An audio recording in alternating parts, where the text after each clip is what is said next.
Okay, we've all felt it, right? Inflation. Prices are going up, and the money in your wallet it doesn't buy what it used to. But you know what? That's just the surface story. That's the part we all see. Today, we're going to dig way deeper into the hidden costs, the stuff that's way more disruptive than just a higher grocery bill. Because the real problem, the real question, isn't just about things getting more expensive. It's about what happens underneath. What happens to the very bones of our economy when all the signals that are supposed to guide us get, well, completely scrambled? What if the biggest damage from inflation is the stuff we literally can't even see? All right, so let's start with what the textbooks say. The standard story. Most economists will point to four big costs of inflation. Think of this as the tip of the iceberg. It's the official version, the part everyone knows. Okay, so let's run through them. First up, inflation is basically a tax on any cash you're holding. To get around this, people end up running to the bank more often, trying to keep less cash on hand. They literally wear out their shoes, and that's where we get the name shoe leather costs. Kind of funny, right? Second, it shuffles wealth around. See, if inflation comes as a surprise, people with debt, the debtors, totally win because they get to pay back their loans with money that's worth less. And that means the creditors, the people who lent the money, they lose out. Then you've got number three, menu costs. This is the literal cost for a business, think of a restaurant, to constantly update their menus, their websites, all their price tags. It's a real pain. And finally, number four, it just creates a ton of confusion. Like, is the price of apples going up because there was a terrible harvest, or is it just general inflation? That kind of static, that noise, makes it really, really hard for businesses to make smart decisions. So that's the standard story. It's all very neat and tidy.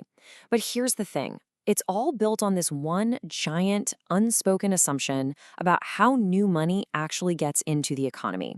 And once you start questioning that assumption, well, the whole story changes. This gets us to a really famous idea from economist Milton Friedman: helicopter money. The image is exactly what it sounds like. It's as if a helicopter just flies over the country and drops cash, spreading it evenly on everybody all at once. It's a great little thought experiment, a simple model. But is that really how it works in the real world? Not even close. Yeah, the reality is a lot messier. New money doesn't just magically appear in all of our bank accounts at the same time. No, it gets injected into the system at very specific points. Think about a central bank buying assets from, say, a handful of big financial institutions. So the key difference is right there. It's not some even blanket of new cash. It's more like a targeted stream starting in one specific place. And that one little difference, it has massive consequences. Think about it. The very first people or institutions to get that new money, they get to spend it while prices are still low.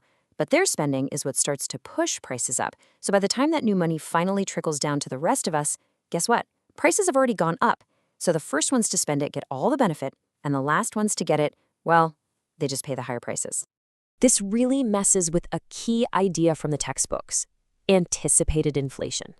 The old thinking goes, hey, if we all know inflation is going to be 5%, we can just plan for it and it's no big deal. But that only works if you assume that 5% hits every single thing at the exact same time. And as we just saw, that's not what happens. Because new money has a specific starting point and a path, that whole idea is just flawed. To really anticipate inflation, you'd need a crystal ball. You'd have to know not just how much new money is being created, but its exact route through the entire economy. Good luck with that. And this is where we get to the real hidden damage. When inflation warps prices right from the start, it attacks the single most important function of a market economy: the ability to actually calculate what's going on. I mean, just think about what prices are supposed to do for us. They're like road signs. They help businesses plan for the future. That's the ex ante part. They let you look back and see if you actually made a profit or a loss. That's ex post. And they help you spot brand new opportunities, the discovery part. But inflation, it just injects a bunch of random noise into all of it. It's like a thick fog rolls in, and suddenly it's impossible for anyone running a business to see where they're going. And what happens when you're driving in a thick fog? You make mistakes. Entrepreneurs trying to read these messed up price signals end up investing in the wrong things. They hire people, they buy machines, all for projects that only looked profitable because of the weird distortions from inflation. This isn't just a spreadsheet error. We're talking about a massive, real-world waste of our society's precious time, money, and labor. This quote here from Richard Wagner just nails it. All that waste, that's a real cost of inflation. And here's the craziest part. Our big economic report card, GDP, it can't even tell the difference. The money we spend cleaning up a mess that inflation created gets counted in GDP, just the same as money spent building something new and genuinely productive. It's all just economic activity to the statisticians. So on top of all these bad investments, there's another hidden cost, a huge drain on our resources.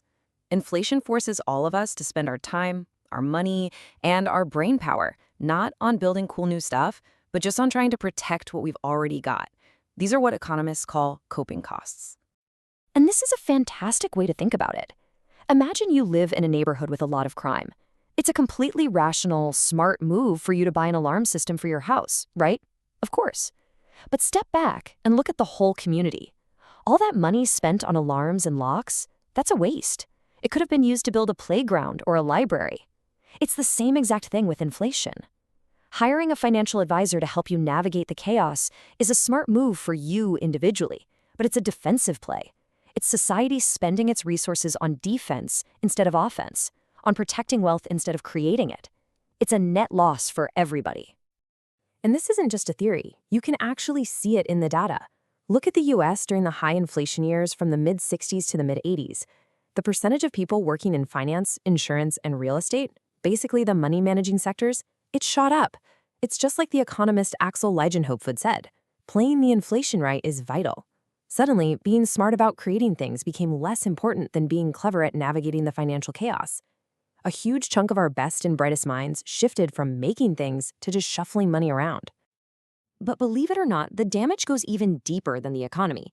The final and maybe the most dangerous consequence of all this is how inflation fundamentally changes how we as a society solve problems. It pushes us away from using markets and pulls us towards using politics. Just think about it for a second. If you want to get ahead in life, you've basically got two paths. Path one is the market. You create a product, you offer a service, you make something that other people want to buy.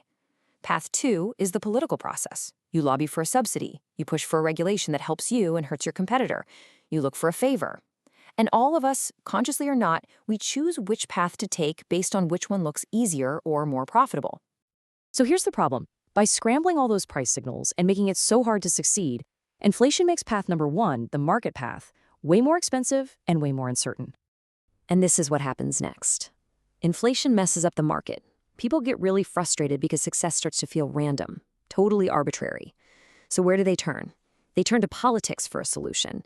And this creates a huge incentive for what's called rent-seeking. That's a fancy term for spending your money not to create new wealth, but to convince politicians to give you a piece of someone else's. And over time, society's focus shifts away from the workshop and the lab and towards the lobbyist's office in the Capitol.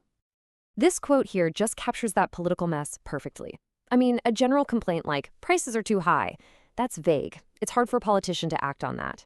But the chaos of inflation creates this rising babel of very specific demands from every interest group imaginable. Give us a subsidy, regulate our competitors, put a special tax on them. And all that noise, it's the perfect political cover for politicians to start handing out favors to the groups that shout the loudest. So let's pull this all together. The big takeaway here is that inflation isn't just some simple economic problem like a thermostat being set too high. It's an institutional problem. It attacks the very foundations of how a market works, how we calculate, how we coordinate. It quietly, subtly rewires our entire society to look for political answers instead of market-based ones. And that leaves us with a pretty challenging question to end on.